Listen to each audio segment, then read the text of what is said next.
Alam mo ba na isang buong bayan ay namatay habang natutulog, walang kahit anong babala?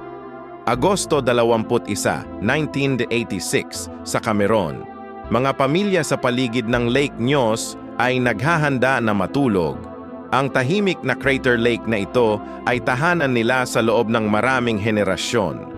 Walang nakakaalam na sa ilalim ng tubig, nagipon ang napakaraming carbon dioxide. Bandang hating gabi, biglang sumabog ang lahat. Isang invisible na ulap ng lason ang lumabas sa lawa. Mas mabigat sa hangin, umagos ito sa mga lambak tulad ng kamatayan na hindi nakikita. Walang tunog, walang amoy. Kinain nito ang lahat ng oxygen sa loob ng 15 milya. Kinaumagahan, natagpuan ang mga buong nayon, lahat patay sa kanilang mga kama. Walang pakikipag-away, walang sugat.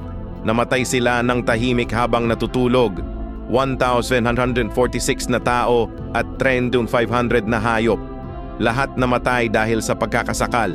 Ang pinakakatakot, natural disaster lang ito. Pwedeng mangyari ulit. May mga katulad na lawa sa buong mundo. Milyon-milyong tao ang nakatira malapit.